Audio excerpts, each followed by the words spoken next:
Pastinya untuk kita mendapatkan perkembangan situasi banjir di Terengganu, bersama dengan saya di talian ialah Wakil Astro Awani Terengganu, Nur Fazlizai Ali. Fazlizai, mungkin boleh ceritakan berkenaan dengan situasi semasa di Terengganu, daerah-daerah yang terjejas serta jangkaan di mana Perdana Menteri difahamkan akan melawat pantai timur dua negeri Kelantan dan Terengganu esok.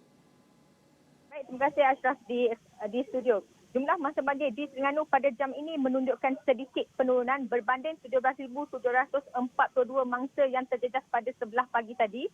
Dan setakat jam ini juga seramai 17,507 mangsa daripada 4,477 keluarga masih ditempatkan di 117 buah pusat pemindahan sementara.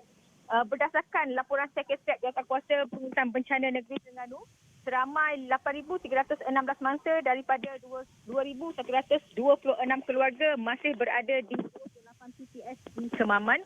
Jumlah mangsa di Hulu Terengganu juga bertambah kepada 3,706 orang mangsa daripada 805 buah keluarga. Sebelum ini sebanyak 801 keluarga membabitkan 3,007 mangsa dipindahkan ke 21 PPS. Dan sebelum ini juga mangsa banjir di daerah Jungun juga masih menunjukkan peningkatan di mana sebanyak 29 PPS masih diaktifkan bagi menempatkan seramai 897 mangsa. Bagaimanapun jumlah mangsa di Besuk pula menunjukkan penurunan selepas beberapa mangsa dibenarkan pulang ke kediaman masing-masing secara berperingkat. Dan ketika ini seramai 569 mangsa daripada 151 keluarga berada di 10 PPS berbanding 242 keluarga membabitkan 900 mangsa ditempatkan di 26 PPS pada 11 pagi tadi. Di situ pula jumlah mereka yang terjejas turut berkurangan kepada 553 mangsa yang ditempatkan di 13 pusat pemindahan sementara. Dan di Kuala Terengganu juga sebanyak 184 keluarga membabitkan 709 mangsa masih berada di 9 PPS. Manakala di Kuala Nerus pula seramai 543 mangsa terjejas dipindahkan ke 6 PPS. Dan di Maram tiada pertambahan mangsa direkodkan dengan 5 beranak masih berada di sebuah PPS.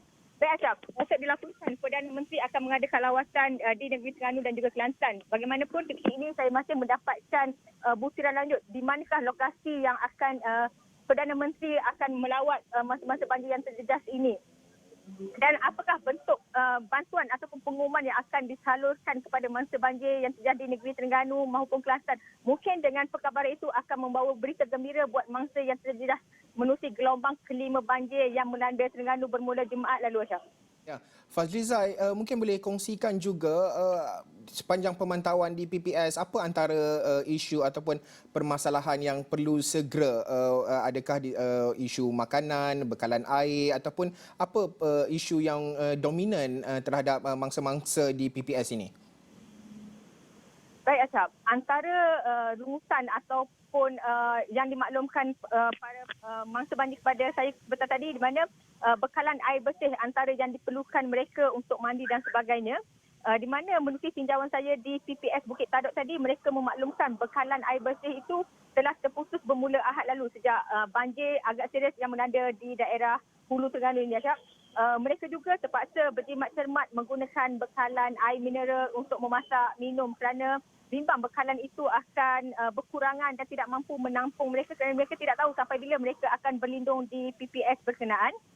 Susulan itu bagi meneruskan rutin harian mereka, mereka menggunakan air sungai, air banjir dan juga air hujan untuk mandi dan juga mengambil wuduk.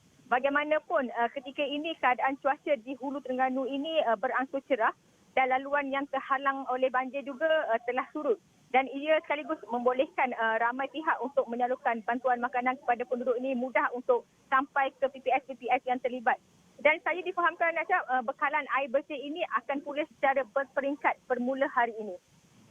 Baik, Nur Fazlizai Ali, Wakil Astro Awani Terengganu yang membawakan perkembangan di negeri Terengganu, dan kami juga ada wakil di Kelantan yang akan membawakan perkembangan dari semasa ke semasa, Muhammad Muhammad, dan kami di Astro Awani akan terus membawakan situasi semasa di saluran 501 dan juga di astroawani.com.